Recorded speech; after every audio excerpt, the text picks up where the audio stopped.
కాకతీయ టాపిక్‌లో ఉన్నాం కదా! అయితే దీంట్లో కాకతీయులు అలాగే శాసనాలు వాటి యొక్క ప్రత్యేకత చూద్దాం. అయితే ఇది చాలా చాలా ఇంపార్టెంట్. కాకతీయులు ఏ శాసనంలో ఎవరు వేయించిండ్రు? దాంట్లో ఉన్న మ్యాటర్ ఏంది? అంటే ప్రత్యేకత ఏందనేసి చాలా టైమ్స్ అడిగిండు కాంపిటేటివ్ ఎగ్జామ్‌లో. చాలా చాలా చాలా ఇంపార్టెంట్ ఈ టాపిక్ అనేది. ఇక్కడ చూసుకుంటే మాగల్లు శాసనం వేయించింది ఎవరు అంటే దానర్ణుడు. ఇతను ఎవరంటే వెంగి చాళుక్య రాజు అనమాట. అయితే కాకతీయుల గురించి పేర్కొన్న తొలి శాసనం ఏదైనా ఉందంటే మాగల్లు శాసనం.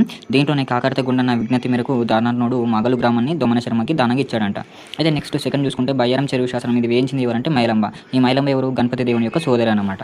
అయితే కాకతీయుల మూల పురుషుడు వెన్నరాజు అనేసి దుర్జయవంశం అనేసి ఏ శాసనంలో పేర్కొన్నారు అంటే బయ్యారం చెరువు శాసనంలో పేర్కొన్నారు. వెన్నడు మూల పురుషుడు అంట ఈ శాసనం ప్రకారంగా. అయితే కాకతీయుల యొక్క వంశవృక్షం గురించి ఏ శాసనంలో పేర్కొన్నారంటే బయ్యారం చెరువు శాసనంలో పేర్కొన్నారని గుర్తుపెట్టుకోండి. ఇలా వృక్షం చూసుకుంటే వెన్నడు, గుండెన, ఎర్రియ, బేతియ, కాకర్ద గుండన్న అనేసి వీళ్ళ యొక్క వంశవృక్షం అనమాట. ప్రాచీన కాకతీయులు వీరు రాష్ట్రకూటులకు సామంతులు అనేసి కూడా ఈ శాసనంలో పేర్కొన్నారంట.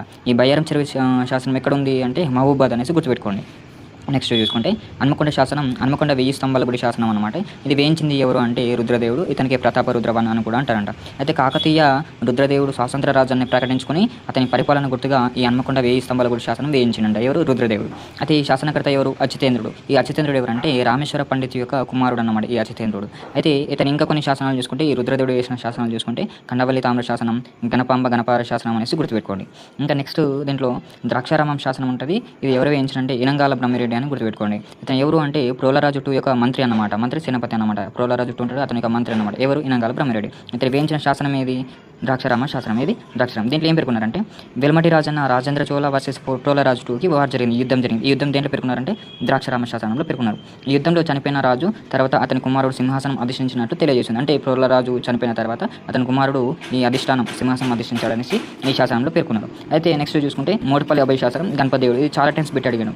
విదేశీ వర్తకుల గురించి ఏ శాసనంలో పేర్కొన్నారు? ఎవరు వేయించిందని అడిగినాను. ఎవరు వేయించిండు? గణపతి దేవుడు. ఏది? మోడిపల్లి అభయ శాసనం అనేసి గుర్తుపెట్టుకోండి. నెక్స్ట్ ఇక్కడ చూసుకుంటే చందుపట్ల శాసనం. ఈ చందుపట్ల శాసనం ఎవరు వేయించారంటే పువ్వలమ్మడి అనమాట. ఈ పువ్వలమ్మడి ఎవరు? రుద్రదేవి యొక్క సేనాధిపతి అనమాట. అయితే ఇక్కడ ఈ శాసనంలో రుద్రదేవి వర్సెస్ అంబదేవుడికి యుద్ధం జరిగితే ఈ యుద్ధాన్ని మనం ఏమంటారంటే త్రిపురాంతక యుద్ధం అంటాం. ఈ యుద్ధంలో రుద్రమదేవి ఓడిపోయింది, అంబదేవుడు గెలిచినాను గుర్తుపెట్టుకోండి. యుద్ధంలో ప్రాణం కోల్పోయింది ఎవరు? రుద్రమదేవి. ఆమెకి పుణ్యం లభించాలనేసి సోమనాథ ఆలయానికి చందుపట్ల గ్రామాన్ని దానంగా చేశారంట. ఎవరు? పువ్వలమ్మడి. ఇది ఇంపార్టెంట్, చాలా గుర్తుపెట్టుకోండి. మల్కపుర శాసనం నెక్స్ట్. ఏది? మల్కపుర శాసనం. ఇది ఎవరు వేయించారంటే గణపతి దేవుడు లేదా రుద్రమదేవి. అయితే మెయిన్గా రుద్రమదేవి అని గుర్తుపెట్టుకోండి. దీంట్లో విద్యా మండపాలు, ప్రసూతి వైద్యశాలలు, దేవాలయ నిర్వహణ గురించి ఉంది. మనకు చాలా టైమ్స్ బిట్ అడిగాను. ప్రసూతి వైద్యశాలలు, దేవాలయ నిర్వహణ గురించి, విద్యా మండలి గురించి ఏ శాసనంలో పేర్కొన్నారు అని గుర్తుపెట్టుకోండి. ఇది మల్కపుర శాసనం. అయితే నెక్స్ట్ త్రిపురాంతక శాసనం. ఇది ఎవరేయించను? ఇందులూరి అన్నయ్య. ప్రతాపరుద్ర 2 ఒక మంత్రి అతను ఉంటాడుగా, అతని యొక్క కుమారుడే ఇందులూరి అన్నయ్య అనమాట. అయితే ఇక్కడ కాయస్తంభదేవ వర్సెస్ ప్రతాపరుద్రకి వాడు జరిగితే ఇక్కడ కాయస్తంభదేవ ఓడిపోతాడు, ప్రతాపరుద్ర గెలుస్తాడు. ఈ ప్రతాపరుద్ర విజయాల గురించి ఏ శాసనంలో పేర్కొన్నారు?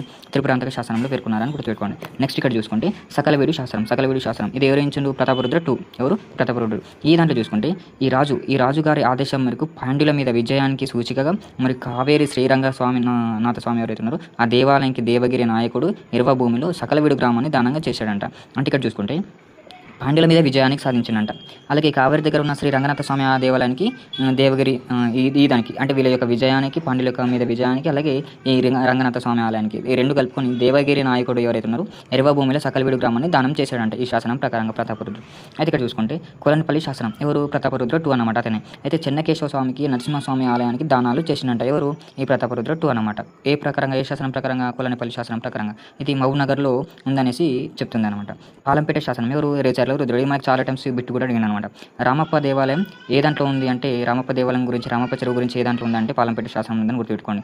ఇది 2020లో యునెస్కో గుర్తింపు పొందిందనమాట. చాలా టైమ్స్ బిట్టు అడిగిన ఇది కూడా.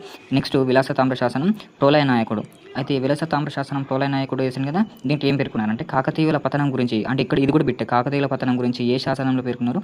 విలాసతామ్ర శాసనం. ఎవరు వేయించిన? ప్రోలయ నాయకుడు. అలాగే ప్రతాపరుద్రుడు 2 నర్మదా నదిలో దుక్కి ఆత్మహత్య చేసుకున్నాడు అనేసి గుర్తుపెట్టుకోండి ఇక్కడ. అంటే ఏ శాసనం ప్రకారంగా ప్రతాపరుద్రుడు 2 నర్మదా నదిలో ఆత్మహత్య చేసుకున్నాడు అనేసి విలాసతామ్ర శాసనం. ఇది కూడా చాలా టైమ్స్ పెట్టాడు.